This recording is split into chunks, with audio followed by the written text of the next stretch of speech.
They never noticed her when she walked into the room.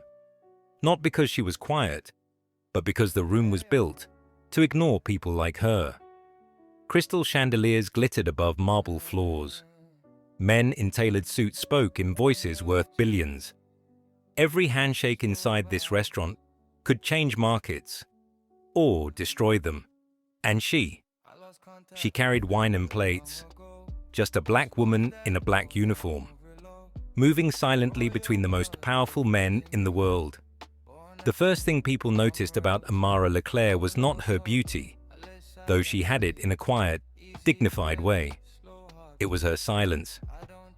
She moved through Maison Vert, one of Europe's most powerful private restaurants, like a shadow trained never to interrupt. Crystal chandeliers hung like frozen fire above marble floors. Deals worth billions were negotiated behind velvet curtains. Presidents, oil magnates, arms brokers, technology barons, men whose names never appeared in newspapers, came here to decide the fate of companies, currencies, and sometimes countries. And Amara served them wine. She wore the same tailored black uniform as the other staff. Hair always neatly braided and pinned, back straight, eyes lowered unless spoken to. To most of the guests, she was invisible. To some, she was a mistake. A black woman in a restaurant where power sat heavily on the air made people uncomfortable. Not because she did anything wrong, but because she did not fit their idea of who belonged in rooms like this. They whispered when she passed. Why is she assigned to the Sapphire Wing? She doesn't look appropriate for high-level clients. Isn't there someone more European? Amara heard it all. She always did. She spoke 9 languages fluently: French, English, German, Italian, Spanish, Arabic, Mandarin, Russian, Portuguese. But she never volunteered that information. Not after what happened years ago, when revealing intelligence had made people fear her instead of respect her. So she carried plates, refreshed glasses, smiled softly, and endured. The night. Everything shifted. The Sapphire Wing was sealed that evening. No phones, no recordings, no interruptions. Inside sat 6 men and 1 woman from 4 different countries. They were finalizing a maritime energy agreement worth more than the GDP of some nations. 2 of the delegates were from Eastern Europe, 1 from the Middle East, 2 from East Asia, and the lead negotiator, a sharp-eyed executive from South America. The official interpreter had been delayed by a border strike. The backup interpreter spoke only partial English. The room was tense. Voices rose, words tangled, meanings slipped. A single mistranslated sentence nearly collapsed 3 months of negotiation. Tempers flared. Before we continue, tell us where you're watching from. Let's dive back in. This is unacceptable, one man snapped, slamming his palm on the table. We are not here to play linguistic roulette. The restaurant manager stood frozen. Security hovered near the doors. Then the South American executive spoke rapidly in Portuguese, frustration spilling out faster than the translator could follow. The interpreter hesitated, then guessed. The guess was wrong. Chairs scraped, deals teetered, and then, from behind the wine trolley came a calm voice. "Excuse me, sir," Amara said softly, still holding a bottle at her side. "With respect, that is not what he said." Every head turned. The room went silent. The manager's eyes widened in panic. One of the men frowned.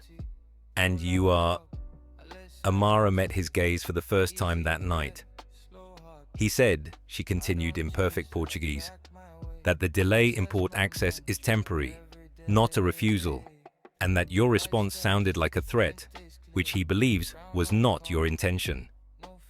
She turned slightly and addressed the executive directly, still in Portuguese. His face changed instantly. "Yes," he said sharply. "Exactly that." Shock rippled across the table. Before anyone could speak, the Eastern European delegate muttered angrily in Russian. Amara responded, flawless Russian. The Arabic speaker reacted instinctively in his native tongue. She answered him too. Mandarin followed, then French, then German. Each language precise, each nuance intact. Tone, culture, intention, everything preserved. The interpreter slowly lowered his papers. The manager forgot to breathe.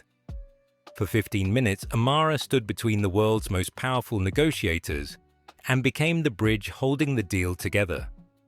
When she finished, silence returned. Not the tense kind, the reverent kind. "Why are you serving tables?"